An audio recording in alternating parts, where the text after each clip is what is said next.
Welcome to More Than Mindset, the only podcast that bridges the gap between spirituality and success. Go beyond the mind with clarity and confidence coach Kim Guillory and learn how to integrate your passion to serve with your skills and experience to create a business you love. Let's get started. Hello, and welcome back to the show. Kim here, and my guest, Kayla, who is the integrative herbalist. Today, we were talking about behavior and beliefs, specifically diagnoses such as ADD and ADHD, specifically in children. So Kayla's going to talk a little bit about her experience in her business, but also in her family and with her children. So Kayla, you want to go ahead and introduce yourself? Sure. My name is Kayla Kincanon. I'm an integrative herbalist. I've been working with Kim for a couple of years, and I don't really like these words, but it's what's generally, they talk about non-neurotypical and neurotypical. I've got 3 boys. All 3 of them are technically considered non-neurotypical. So I've spent years and years. My oldest one is 24. So probably 21 of the last 24 years, I've kind of just done a bunch of research and experimentation that my kids have been my guinea pigs in terms of, figuring out what works and what doesn't work for different types of, the way you perceive and process information. And I really enjoy and love talking about what others perceive to be a problem in terms of how their brains operate. It's not a problem. You might have to make like certain accommodations or request certain things from schools or whatever to make things work. But there's no such thing as a wrong way for your brain to work. Your brain works, it exists, it's neutral. And so when we start labeling and judging and comparing is when we run into these sticky, icky situations on judging what is the right and the wrong way for someone to think. I love that.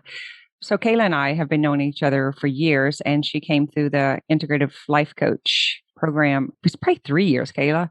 2 or 3 years. It's been a while. And has since opened an herbal store here in town. So the first one of its type.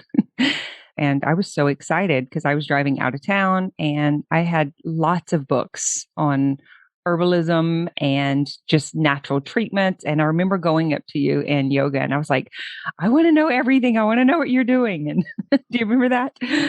Yeah, I do. And I was kind of like caught off guard because it was almost something that I kept secret and kept hidden. It's like, this is what I do. This is my hobby. This is how my family and I function. I don't know, I guess maybe not being judged, but anticipating being judged. So I came at it from a defensive standpoint. So anytime someone would question me, I would immediately back off like, oh my gosh, what do they want? What do I have to prove? Where am I going? And so, yeah, it was almost overwhelming when you asked me about it the first time. Yet here we were in Evangeline Parish doing yoga. And that's exactly what my experience has been with meditation and yoga and mindful practice and stuff like that. It's kind of standoffish. There's a lot of fear around it. It feels like coming out of the closet to talk about natural health as if we're doing something wrong. It's so weird. I know it does feel illegal sometimes. Like, you've mentioned this before about the cops coming to show up at my door. Yeah. Because I might have said the wrong thing or said heal instead of whatever the right terminology is. Yeah, it's like the medical community and the police are coming to get me. The medical community and the church is going to shut me down because this is not what they teach. Or if I say the wrong word, then I'm going to get sued and lose my house or something. It was this crazy scenario I had in my that mind. happened with doTERRA. I mean, we were being watched and we had to pull down all of our posts that insinuated any type of treatment for any ailments or, any of that stuff. It was kind of a big deal, which was really weird because when they had conventions and stuff, if it was out of the US, they were fine talking about healing and they were allowed to do it on Facebook. And you could tell who was from what country by what the conversation was and the way they were turning the words. There is such a stench around it. Oh, in my herbalist training, it was beat into my head. These statements have not been evaluated by the FDA to say that you can diagnose, treat, prevent, or cure any disease or illness. Like it was always, you had to preface everything you said, or if you didn't say it at the beginning, you had to say it at the end. That mantra that you get that we don't treat, cure, prevent, or heal anything. Almost as if you have to own the label or the diagnosis as it's been given. And then the other is it's almost self-defeating, like to say that this herb supports your body to heal itself But then, by the way, the FDA says this isn't true. It's almost like you're having to contradict yourself every time you're trying to say something. So it feels unnatural. It's like the mumble at the end of the medication commercials on TV. Yes.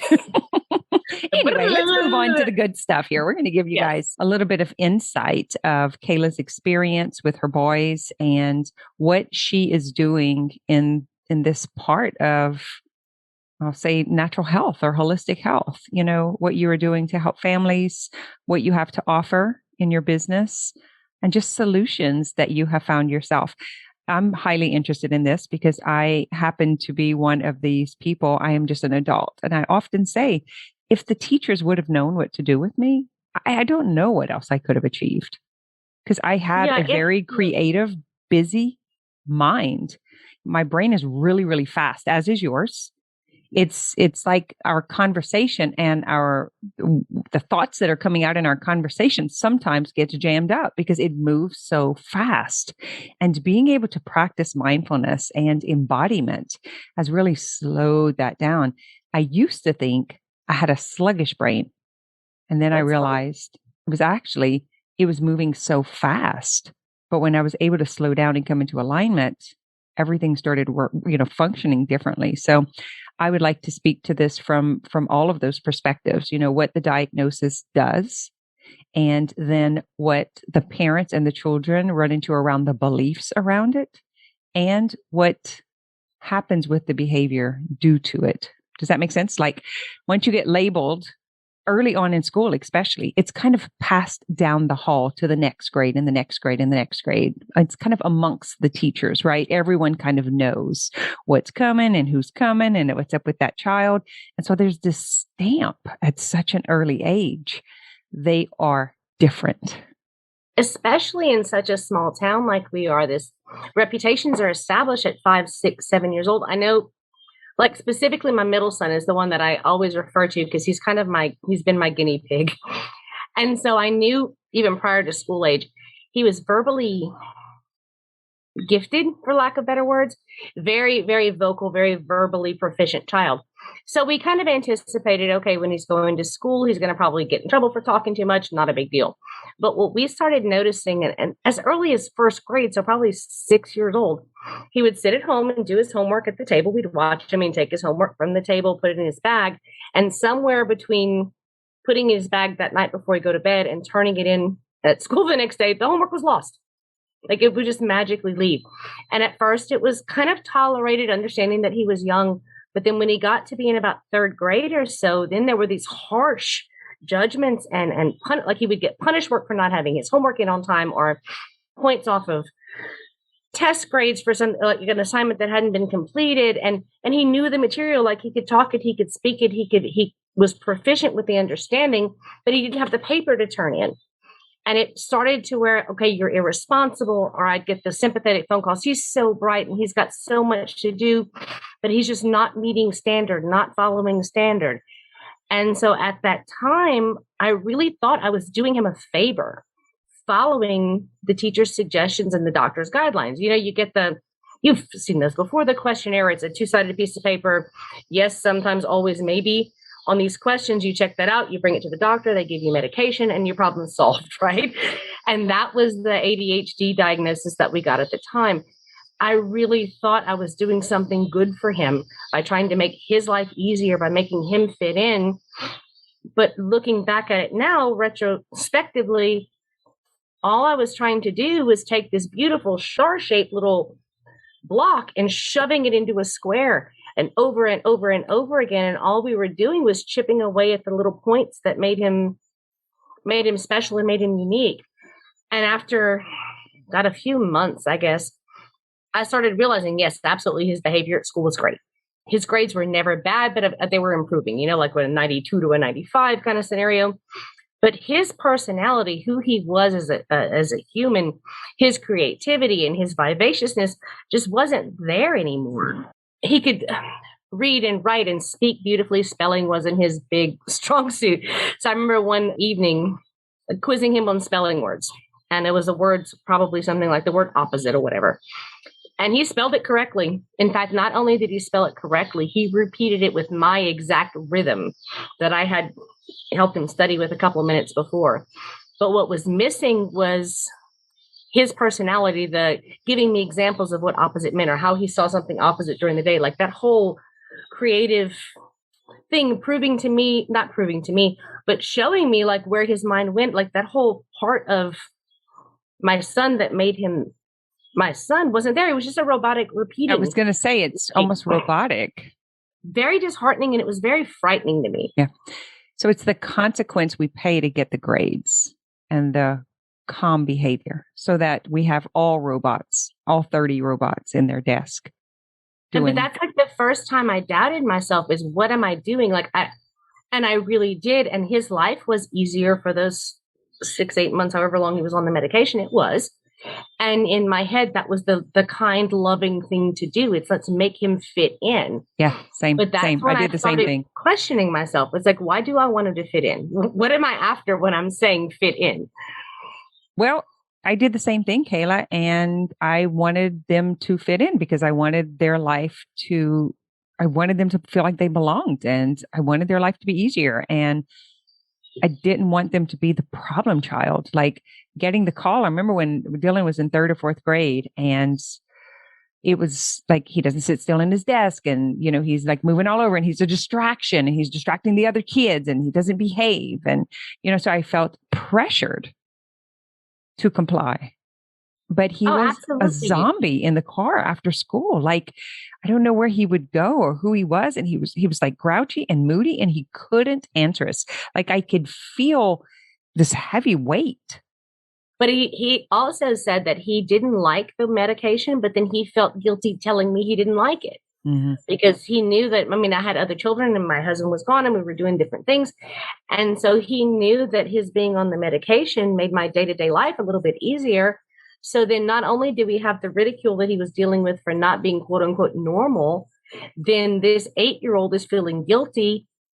He didn't even feel like he had the right to tell me that he didn't like it because he was perceiving it that my life was easier because he was. Yeah. Kind of the whole people pleasing. So the pressure of having to comply and be like everyone else, which is all this homogenization. It's like we need to control the herd. I did it with 5 kids at home. I was like the military, man. I fixed their plates. I told them when to eat, what to do, because I needed some kind of system, to keep things under control. So I get it. I get all of it. It's like, I want to cry because it's like, I just didn't know, I just didn't know there was alternative. There was no one else talking about it, and explaining it. So what would you say to, gosh, what is even the percentage? Over 50% of the students? Seriously, what is it? Do you know? It's at least, it's in the upper 40s. I wouldn't say 50, but it's in the upper 40s. Yeah, and that was high. kind of my wake up call to realize that there's nothing wrong. It would be, you've got people who are exceptionally tall. Let's say there's a guy who's 6'5", and there might be a girl who's 5 feet tall.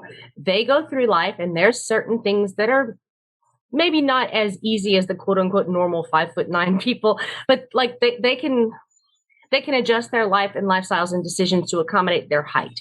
I look at ADHD as the same way. You can't control whether you have an ADHD brain any more than you can control if you're 6'5". Mm-hmm. It's just there. You wouldn't expect someone who's 5 feet tall to get on a stretcher to make themselves longer. So why would you take someone who processes information differently and expect them to change something that they just physiologically cannot? Because it's not even fair to contemplate. They need everyone to be the same to comply so that the classes run easier. That's the only answer I can give you. So, gosh, it's like we could go so deep into this, and yet I don't want to go too far off because I want people to be able to take something away from this if they happen to be in this position where the child's been diagnosed, they're on the medication, and I am not anti-medication. I'm all about, I want to work with the doctors. I want this to be the bridge to mind-body medicine. So that's my disclaimer. I'm not anti, but if you're experiencing what Kayla and I are talking about, and you want to explore this or see what the options are, like, Kayla, what would you say would be something that you didn't understand that you do understand now that you would have done things differently? The first thing I would say is that punishing for ADHD type behaviors or tendencies is not effective. In fact, it's going to make it worse, because the more insecure and angry a child gets about their circumstances, the worse the behavior is going to be. So believing and understanding that it is the way that the brain is structured will have a direct impact on the behavior that the child has. Secondly, is if you take a deep breath and drop your judgment about the way a child should behave or shouldn't behave in class, even if they're coming home with punishment work and getting to detention, okay, cool, we'll just deal with it. But when you drop that judgment, you can get creative. So we tried different things. You bring a clay to class. And so if all he had to do was face forward, he could play with the clay and, or put a library book on top of a textbook. Or when you're doing homework, take breaks every 3 minutes. You can get creative and you can actually have fun with it and learn to recognize and appreciate the beautiful way that they process information. But it's dropping the judgment, but that actually starts with understanding and truly recognizing that it's not something that is wrong. It's just a fact. It's no different than your shoe size or your eye color. It just is. So it's like moving from problem to presence and dealing with what is. Presence is always first. Not Absolutely. trying to solve a problem, because the problem is non-existent. It is not a problem. The problem is the way that it's been labeled. The problem is the way that it's been identified as, correct? Because different is the problem, when actually different is just individual. It's like I said, I always go back to the height thing or the shoe size thing or the eye color thing. It just is. The reason presence is so important when you're dealing with an ADHD brain is kids are kids. They're going to push limits, right? They're going to try to test their boundaries.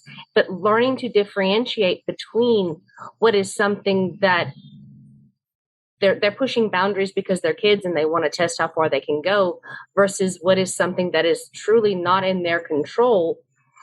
And so to work with, like, that's why presence is so invaluable when it comes to dealing with the two, is differentiating, what's a kid being a kid versus like physically can't sit still in a chair versus I'm going to stand up because you told me to sit down. So that's why the presence is so important, and learning exactly how and why the brain works the way it does. What do you think, or how do you think things would look differently if the educators were educated on this, seeing it differently and not being a problem? Do you think it's because they're burnout, stressed out, and they're so overworked? And their day doesn't end at 3:00. They're going home and they have stacks of work, and, it's like it doesn't end. And so is it the stress that creates the tension and the pressure, or is it the needing everybody to be the same, or is it both? Maybe it's both. I think it's both. And then it's also the system is designed for homogenized learning. So when you're teaching on a standardized scale, on a standardized test, on a standardized lesson plan, there's no room for accommodation. And then, of course, when you get teachers who've been in the system for 20 years doing things one particular way, it's a combination of things. It really is. And it's not a teacher thing. It's not a school thing. It's a system-wide. It's a systemic problem. I'm going to speculate on this because I know we don't have facts, but do you think that this is what was going on when they had the slow class, like the A class and the B class, that they were putting different children in that other class and classifying them as slow or dumb? Yes. And then also the same problem happens on the other side when you have the advanced class, because there are situations where you have an ADHD kid who is gifted. They're considered, it's called twice exceptional or 2E kids.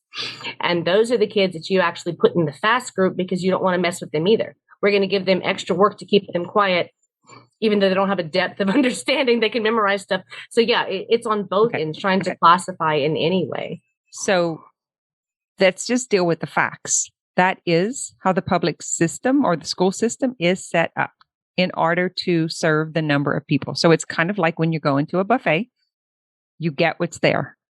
So you can choose to homeschool. You can choose to maybe select a different school. You can choose to do something different, right? So what would you say to the person who is in the system, wants to remain in the system?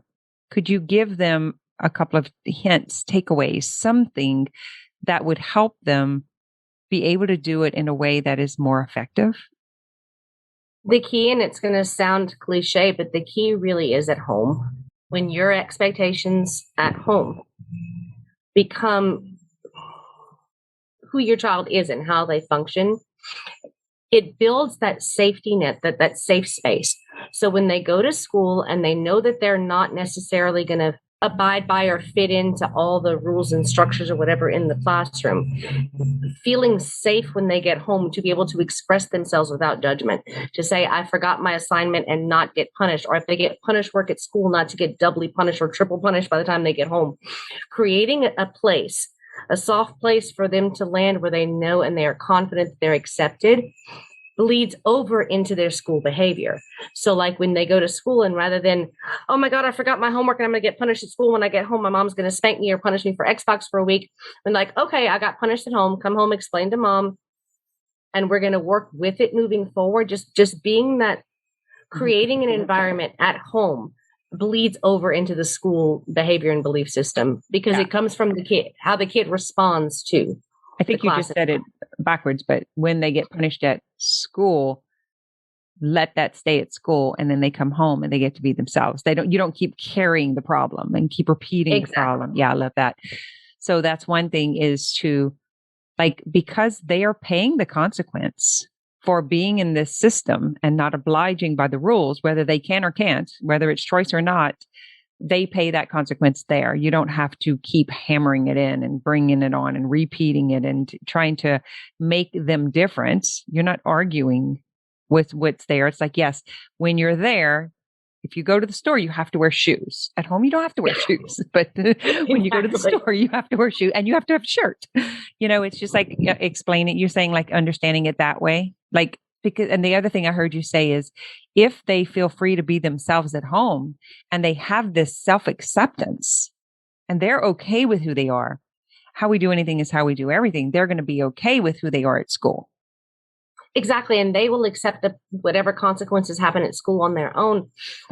But if you think about it from the child's perspective, going from like the compassionate side, they're getting ridiculed, corrected, punished, however you want to phrase it, at school all the time. Mm-hmm. And if they learn to accept, almost compartmentalize, well, that's what happens at school. But when they're getting that at school, then they get home and you're actually reinforcing the negativity that they're experiencing at school. Oh, yeah. Then they have no safe place to be. Yeah. Where if you eject, right? Eject themselves, eject from who they are. Yeah.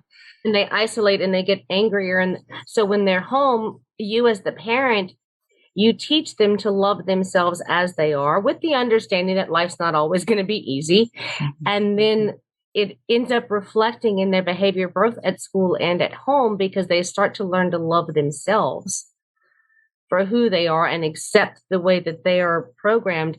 So it takes that insecurity and that anger and that fear away. When they feel safe, of course, anybody who feels safe is going to behave in a much different way than if they feel threatened. But when they're threatened and punished at school, and then when they get home and it's reinforced that whatever threatening thing that was happening at school also happens at home, they have no safe place to be. Yeah. And I mean, when you're being punished for being who you are everywhere you go, that's for sure going to lead to low self-esteem and depression and like substance abuse and self-harm and a tremendous amount of very negative things. Okay. So when you're teaching them to accept who they are at home, it helps a lot. Yeah. And then explaining to them that different is not bad or wrong. We actually want to encourage different. Bioindividuality is the secret to humanity. Yes. That each That's of my us. herbalism too. That's everything is bioindividuality. But then even it changes the conversation at home. That I can't believe the teacher punished me for this. It's like, look, when you're in the classroom, that's the teacher's rules.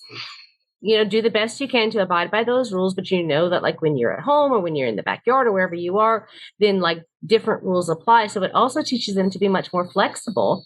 Yeah. And then one of the great things, they call it attention deficit, but it's actually too much attention to too many different things. So when you're dealing with such a flexible mind, they're actually very perceptive on picking up this situation is this way and this. So it feeds into one of their strengths. Yeah. As opposed to creating another set of weaknesses that they feel like they have to overcome. My kids hated that the teacher was always right. Like, I'm like, the authority is the authority. And if you're in that room, they are the authority. And if you're in that office, they are the authority. And they used to get so mad at us because they said we were stricter at home than they were there and we'd never take up for them. And I was like, but when you're going to have a boss, it's going to be their way. Like, you just soon learn the rules of the world. That's what they are. I don't necessarily go that far as they're the authority, but like, look, in their classroom, this is what it's almost, this is what the teacher thinks is right. And you have to give her credit for what she's good at. And then at home, this is what we think is right. It's not so much the authority is always correct. Is that, look, in this situation, I promise you, she thinks she's doing the best that she can. And in this situation, we're doing the best that we can. Like, I kind of do it that way. I can see that because authority. Because it is not necessarily that they're correct for everyone, but they are correct in the best way that they can be. Because what I'm trying to avoid, which I've seen a tendency with all three of my kids, is she's so mean and she doesn't like me, and this teacher hates me and he doesn't understand. It's like, no. So I try to explain it in such a way as they're doing the best they can with the information they have, just like we do at home. And so I try to equate it that way to kind of humanize the teacher and take away that whole she's in charge or he's in charge because they're at school. I want to try to humanize it. It's like, look, you did the best you could in this situation, so is she. And so when I try to shrink that authority gap. Yeah, I see what you're saying now. So it's like more compassion on both sides. Yeah. I like that. So for us, it was, I think, because I was coming from my perspective of what I needed at home to run this tight ship. Yeah. And taking that onto there. I can see where you're saying that. That makes sense. So that's two things. And then the next question I would ask is, how would you help the child get that they are different or they're being treated differently? We'll say, like, how do they take the high road? You know how you hear that? Like, how do you take the high road? But what would the parent, like, what would the conversation look like with the parent and the child about helping them with their own self-esteem? Because this is happening. Like, that is a fact. This is happening.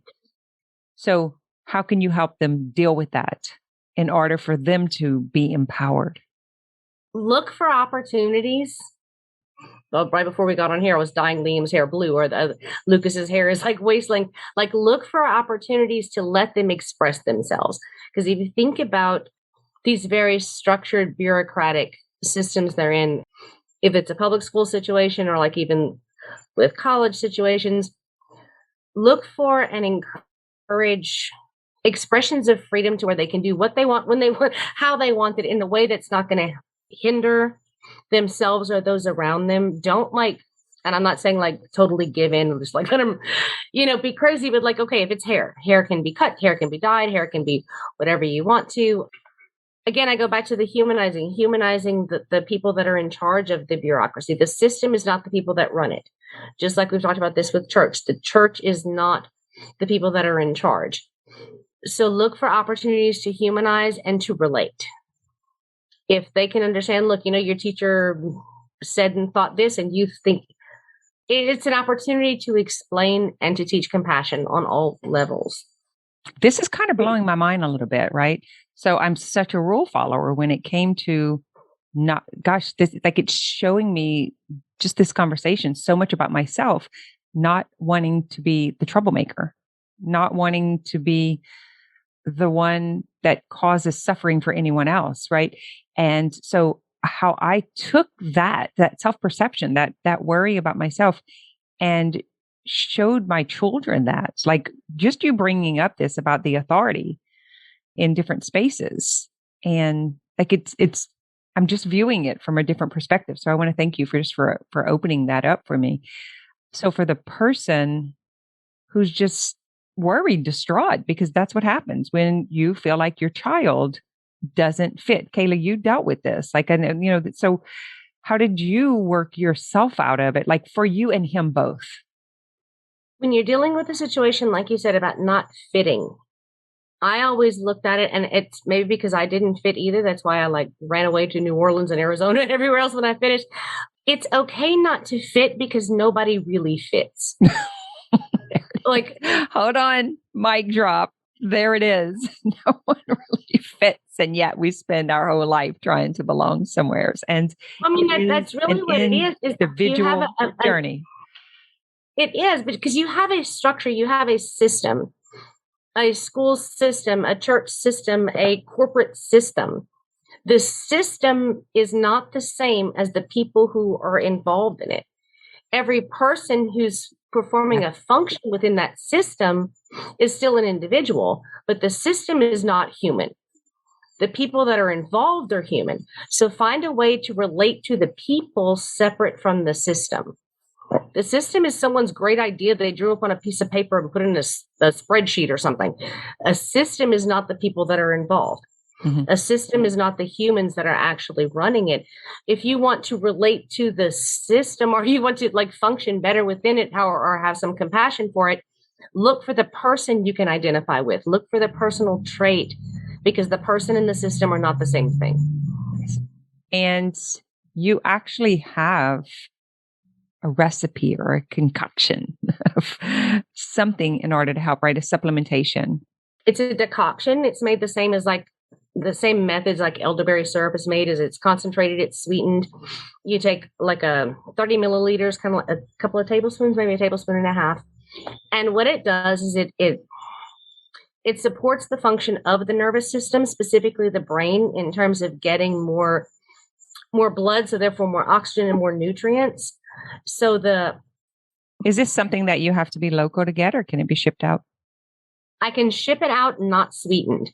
If I pre-sweeten it needs to be picked up locally, because if in heat, it kind of ferments, it turns to mead. It's got honey in it, so it'll ferment. So yeah, I can ship it out, or I can ship it out in the tea version, just not the decoction. Got it. Or if I ship it out as the tea, I can give you instructions on how to make the decoction. So yeah, it can be shipped. Okay. So that's the supplementation portion of it. Now you also do, like, it's the whole mind-body connection. Yes. And so how would you help someone on that level? Would it be going to the parent and then the parent changing the relationship with the child, or a different understanding? What does this look like? The most effective way that I've dealt with clients is that you give the supplementation to the child, but through the coaching and the mindset work on the parent. Because when you're creating a safe space for your kid's behavior is going to reflect your support at home.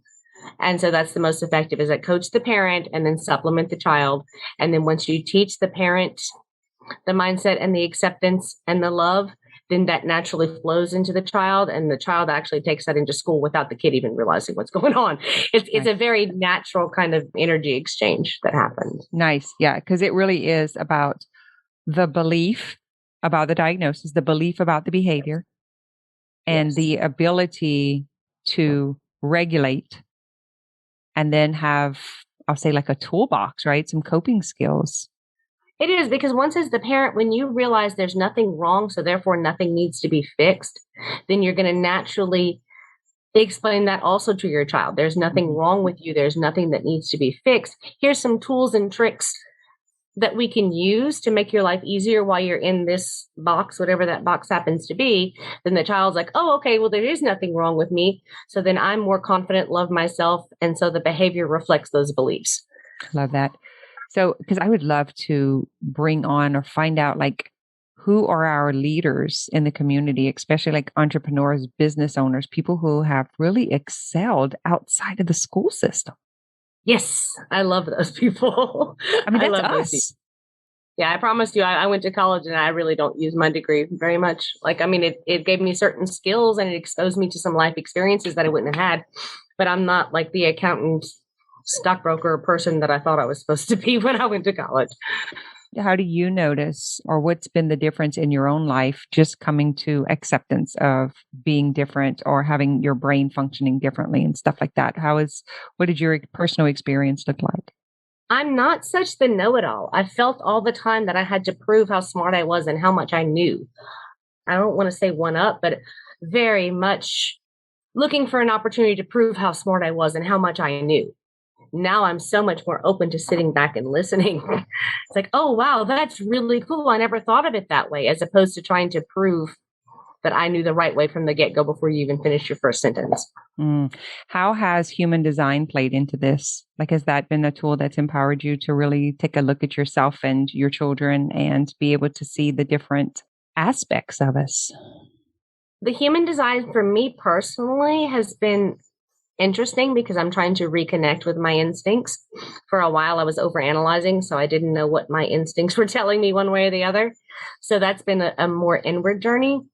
2 of my children are 6'2s. One's a 6'2 manifestor, the other one's a 6'2 projector. So learning human design has actually given me and them an opportunity to say, oh, okay, well, they're not supposed, like, struggling is part of their human design. Struggling is part of their journey.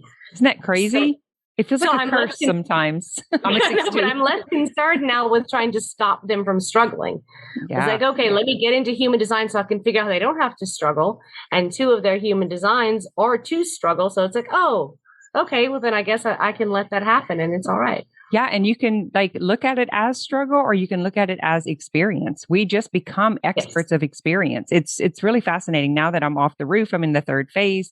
So you have a child that's in the middle, or they're all in the 1st phase? No, I have one that's in the middle, but I've got my 6'2 projector is my oldest son. So he's 24. My 6'2 manifestor is my youngest, who's only 11. Okay. So they're both in the 1st phase until 28.6. Yes. So like he's getting closer to, like, my 24-year-old is getting closer to the end, where my 11's just starting. And so it's interesting to watch.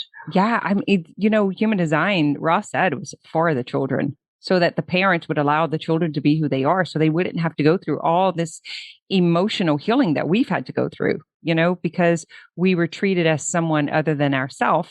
And then, so you fight yourself through life. Like you're trying to be who you are, or you're trying to be what people want you to be, but it's not who you are. Now, listen, there's some people who just landed on the planet and they happen to be aligned with the way the parents believed. They didn't have this shit. They went to college. They did everything they were supposed to. They got married. Then they had the 2 kids. It was a boy and a girl. They got the new car. They got the new house. Everything just flowed. I was like, they've never had a weight problem. They've never had they just landed here in this. So they never had bad habits, like no drinking, no smoking, no drugs, no nothing like that. I said, in my next return, I want to be the person who holds up the blueberry pancake on Instagram and gets 50,000 likes in the first minute. If we can choose. But I think the human design system is fascinating. And I'm sure there's lots of people here who think it's woo-woo or it's out the box or it's witchcraft or whatever, but it's totally given me so much liberation and a permission slip to understand myself and other individuals better. Like the relationship with my children, with my husband, with all of us, with my clients, it's so different now. I'm sure you noticed the difference. The more I got into it, the more I understood it and understood what was making everyone tick. I never had a problem with trying to get you all to do the same thing in business. Like that was never part of who I was, but even more so now. I'm like, well, let's fine. Let's look, let's investigate. Let's go try it, and see, does it feel right? Same thing with you changing, like your specialty back and forth. It was like, there has to be that freedom and liberation to go and try something and then to not be punished. Exactly what we're saying, like with the kids. Yeah, no, absolutely. So not be punished. That's why I said I'm having fun trying to rediscover my own instincts, but it's fun to even explore. But I know just from watching you, yours was an urgency, a timeline. Yeah. That when we first started working together, it's like now. And so watching you, I know you've always known it and you've been doing it, but to watch you fully accept it, to this flow and ease that you've fallen into, it's contagious, actually. I had an urgency to please. So I was fighting time and the brain's ability to get what I was trying to teach. And I didn't recognize that I had been studying this for 20 something years. Like when I finally got it and I was so clear about it, I just assumed everyone else would get it. I was like, hey, I got the secret. Let me just show it. And there was an urgency around their investment and the amount of time and when it was going to be, when that time was going to run out. And it was my responsibility that they got the results in the amount of time promised. Like it was something like that. That's where my urgency came from. It was like, you got to get this before you get out of here, and it was like this, but I did not recognize, like, human design says it takes 7 years for transformation. I truly believe it. For all of the cells to be regenerated, for us to become the new identity or the identity that we actually are, to chip away the conditioning, to chip away the stories, it takes that long. But I wasn't counting all of the years of the personal transformation and work I had done. Does that make sense?